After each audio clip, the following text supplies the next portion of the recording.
Boss lovers, मुझे उम्मीद है कि आपने कल का एपिसोड देखा होगा वीकेंड का वार, जहां पे हमने देखा कि अरफीन खान साहब माइंड कोच आउट हो गए बिग बॉस से। और ऑनेस्टली टेलिंग यू, मुझे तो दोनों हस्बैंड और वाइफ जो है बहुत ही ज़्यादा उनकी परफॉर्मेंस बहुत डिसअपॉइंटिंग है। बिल्कुल भी उनको देख के मज़ा नहीं आ रहा, कहीं से भी नहीं लग रहा कि वो माइंड कोच हैं या माइंड के साथ उनको साइकोलॉजी की कुछ ABC भी आती होगी। बिकॉज दोनों इतनी ज़्यादा ट्रिगर हो जाते हैं छोटी छोटी बात पे। और जैसे हमने सारा खान को देखा, उन्हें कितनी बुरी बातें, बिलो द बेल्ट बातें वो अविनाश को कहती रही हैं, ईशा को कहती रही हैं, और घर में भी इन्होंने कितना बवाल मचाया छोटी सी बात पे, जहाँ पे उनको टास्क से निकाल दिया गया था। तो सबसे पहले अगर मैं वीकेंड के बारे पे बात करूं, तो जब एकता कपूर आई तो मैं तो बहुत ही ज़्यादा डिसअपॉइंट हुआ उनकी होस्टिंग से। और इतना गंदा ड्रेस पहना हुआ था कि ट्राउज़र पहन के आई हुई थी, जैसे एक शो था। जाहिर है बिग बॉस इतना बड़ा नाम है, आप ड्रेस तो अच्छा पहन के आए, मानते हैं भाई कि आपका बहुत बड़ा नाम है इंडस्ट्री में, लेकिन आपकी ड्रेसिंग अच्छी होनी चाहिए। और उसके बाद जब उन्होंने ओवरऑल जब वीकेंड का वार का शो किया उन्होंने, मुझे बहुत ही वियर्ड लगा। उसकी वजह ये थी कि मेन मुद्दों को तो उन्होंने डिस्कस ही नहीं किया, ना सारा से पूछा। और उसके बाद बल्कि 2-3 को तो तनियाँ लगाती रहीं कि अगर आप, इवन विवियन को, कि अगर आपने इतना ज़्यादा काम किया है तो क्या मतलब ये कोई बात हुई तो क्या। और उसके बाद जो है वो शिल्पा शिरोडकर को जो एम्बेरस कर रही थी कि उन्होंने अविनाश की बॉडी के बारे में बात की। अब आप ये देखें कि शिल्पा की क्या एज है, अविनाश की क्या एज है, उनकी क्या इमेज बाहर जा रही होगी, मतलब बहुत ही बुरा। और ओवरऑल अगर मैं बताऊं तो एकता कपूर को तो मैंने फर्स्ट टाइम देखा जब वो होस्टिंग कर रही थी, बहुत ही बुरी होस्टिंग की है, बहुत ही ज़्यादा। हम कल के एपिसोड की बात करें जहाँ पे रोहित शेट्टी आए थे, तो उन्होंने तो बहुत अच्छी होस्टिंग की भाई। सलमान खान की बिल्कुल भी हमें कमी महसूस नहीं हुई। और उन्होंने कुछ जो टॉपिक्स, जो बातें उन्होंने डिस्कस की अपने एपिसोड में, वो उनके बारे में मैं बात बताना चाहता हूँ। तो सबसे पहले तो रोहित शेट्टी ने करण से बात की और उन्होंने कहा कि आप क्यों साइलेंट इतना रहते हैं और क्यों घर के मुद्दों में बात नहीं करते, एक कोने में जाके बैठ जाते हैं। और बाकियों को भी मना करते हैं कि इन्होंने कॉन्ट्रैक्ट साइन किया हुआ है, तो एक दूसरे को नहीं मारेंगे। तो आप बिल्कुल एज अ ऑडियंस की तरह, जैसे हम लोग देख रहे होते हैं, तो आप भी उसी तरह ऑडियंस बन जाते हैं। तो उन्होंने रिप्लाई किया करण ने कि जब तक बात मेरे पे नहीं आएगी तो भाई मैं तो किसी के मुद्दों में भी नहीं बोलूँगा, ना ही मुझे शौक है। और सब लोग जो है वो मैच्योर हैं, अगर एक दूसरे को मारना चाहते हैं तो बेशक मारते रहें। तो इन्होंने उनसे ये भी बात पूछी कि उनका गेम क्या है, तो उन्होंने बताया बहुत क्लियरली कि मेरा गेम ये है कि मैं अपने लिए ही खेलने खेलूँगा। और अविनाश की तरफ उन्होंने इशारा किया कि जब तक अविनाश खामोश है, वो पंचर हो गया, वह बोलता कुछ नहीं है, इसलिए मैं भी उससे अब पंगे नहीं लेता। दूसरी चीज़ जो है वो करण, वीकेंड का वार में हमने ये भी देखा कि करण ने बहुत सिंसियरली एफर्ट डाली कि दिग्विजय और कशिश के दरमियान जो भी कोल्ड वॉर चल रही है और जो भी इनका पास्ट की राइवलरी चल रही है वो किसी तरह ख़त्म हो जाए। तो हमने वो भी देखने को मिला। यहाँ पे मैं तो सपोर्ट करूँगा कि करण बहुत अच्छा खेले, वहाँ पर दोनों को समझाया। लेकिन हमने देखा कि दिग्विजय बहुत क्लियर था कि वो कशिश से कोई भी बात नहीं करना चाहते, बिकॉज उनका जो है वो ड्रीम जो था, उनका जो सपना था, वो कशिश की वजह से टूट गया था। तो उसके बाद कशिश जो थी वो बहुत ज़्यादा फ्लेयर अप हो गई थी क्यों दिग्विजय ने मुझसे सही से बात नहीं की।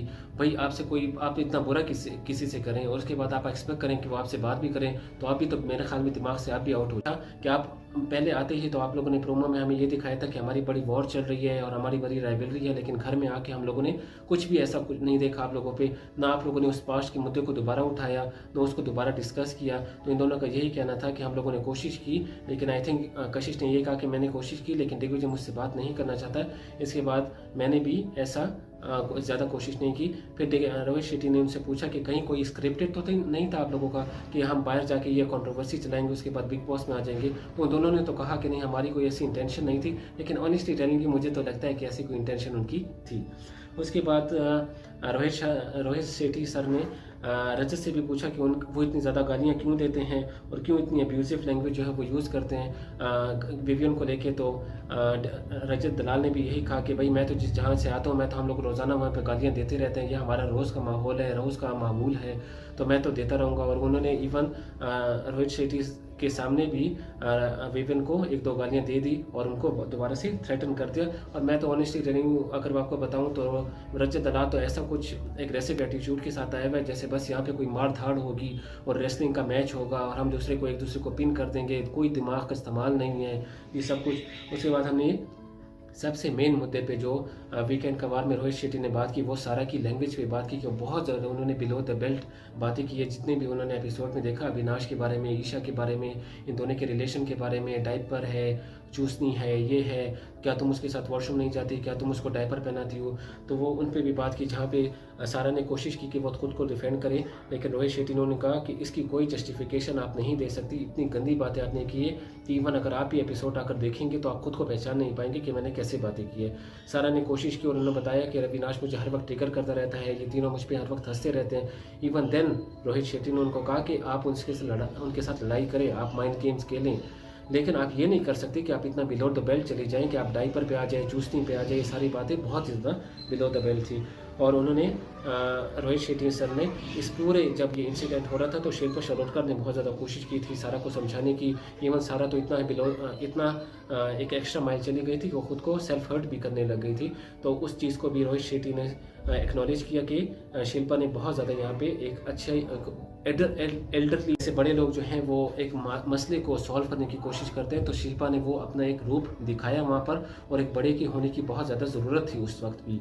और आखिर में हमने देखा कि एलिमिनेशन हुआ, माइंड कोच बाहर चले गए, माइंड कोच ने कान में कुछ कहा भी, आपने देखा होगा, सारा को कुछ समझा भी रहे थे। और उसके बाद फिर हमने देखा कि आज के एपिसोड में कि सारा फिर जो है वो फ्लेयर अप हो जाएंगी और कहेंगी कि सारे यहाँ पे जो है वो दोगले हैं, मैं इस घर में नहीं रहना चाहती, मैं भी जाना चाहती हूँ अपने हस्बैंड के साथ। तो मैं तो कहता हूँ भाई कि राजा जो तजिंदर भगत जी हैं और सारा, इन दोनों को भी जल्दी से भेजो, जिनको शो की अहमियत ही नहीं है, वो शो में खेलना ही नहीं चाहते। वो इतनी बड़ी अपॉर्चुनिटी जहाँ पे आप अपनी पर्सनैलिटी को दिखा सकते हैं, तो वो उसकी जगह दिखाने के बजाय आप लोग जो बिल्कुल उल्टा चल रहे हैं। आराम से भगत जी को हमने देखा चाय पीना है, चाय पीना है, इसके अलावा उन्होंने कुछ भी नहीं किया। सारा जो है वो खुद को सेल्फ हार्म कभी करती है, शो की उसकी कोई इंपॉर्टेंस नहीं है कि ये इतना बड़ा शो, इतनी बड़ी अपॉर्चुनिटी मुझे मिली है, मैं बच्चों को छोड़ के आई हूँ, तो मुझे यहाँ पे कुछ अच्छा कर लूँ, मैं लोगों को अपनी पर्सनैलिटी दिखाऊँ। और यही कहूँगा कि अरफीन खान जो है वो तो एलिमिनेट हो गए, उनको एट द फर्स्ट प्लेस मेरे ख्याल में तो उनको शो में आना ही नहीं चाहिए था।